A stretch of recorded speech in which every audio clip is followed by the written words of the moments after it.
All right, let's dive into a radical idea about success that pretty much goes against everything you've ever been taught. We're going to explore a counterintuitive, kind of Machiavellian principle that says true power, well, it isn't found in the spotlight. It's found in the shadows. You will never be rich as long as you can be found. Just let that sink in for a second. This one sentence is the brutal, powerful core of this entire strategy.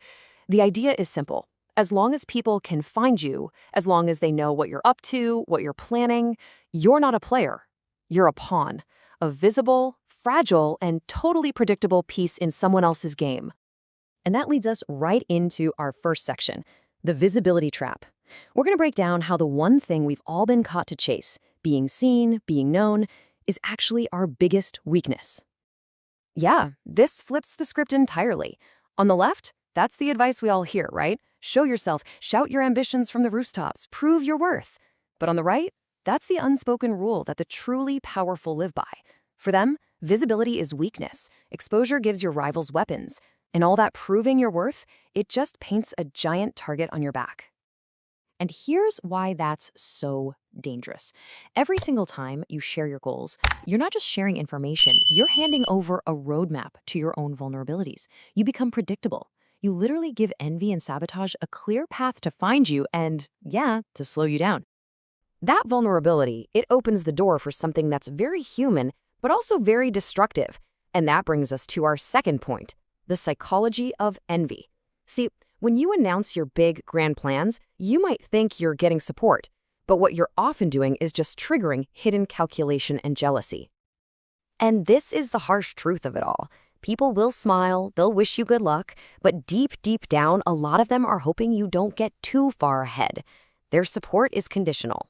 So oversharing your ambitions, it puts you right at the mercy of this hidden, unspoken dynamic. Look, people are generally fine with you succeeding, but only within certain limits. Your progress is totally cool as long as it doesn't go too fast or too far or climb too high above where they are. So when you announce your plans, you're basically asking for their permission to succeed, and the unspoken answer is often nope. So, if visibility is a trap and envy is always lurking around the corner, what on earth are you supposed to do? Well, that brings us to the Machiavellian strategy. And this isn't about being malicious or sneaky for no reason. It's about strategic self-preservation. It's about learning how to operate like a social ghost. So what is a social ghost? It's someone who builds in silence. They stop looking for approval. They stop trying to convince people. They just vanish from all the noise, all the drama, to focus on the real work. Because think about it, no one can sabotage a victory they never ever saw coming. And hey, this isn't some new age idea. Machiavelli himself understood that a leader's real power lies in their unpredictability. When your next move is a total mystery, you can't be countered. You hold all the cards because no one can read your hand. Okay, this all sounds great in theory, but how do you actually do it? Let's get practical. Section 4, how to become invisible. These are the concrete steps you can take to control your exposure and really start moving in silence. So here are the 4 key steps. Number 1, cut off access. Just stop being available to everyone all the time. Guard your energy like it's a fortress. Second, conceal your path. Stop announcing your moves. Third, guard your energy. Disappear from all those draining conversations and relationships that go nowhere. And finally, and this is the most important one, let your results do the talking, but only show them when it's way too late for anyone to stop you. Now, a quick warning, there is a social cost to this. When you become less accessible, people will start to call you arrogant or distant. They'll see your evolution as a betrayal. But according to this strategy, that's actually a good sign. It means you're no longer controllable. It means you're on the right track. And that resistance, it leads us straight to our final section, the ultimate payoff. This is all about choosing power, not popularity. It's about understanding the huge difference between the shallow validation you get from applause and the real, tangible power that comes from silent, undeniable achievement. Really, the choice is between 2 paths. You've got the visible pawn, who's loud, talkative, and always seeking validation. They're easily manipulated.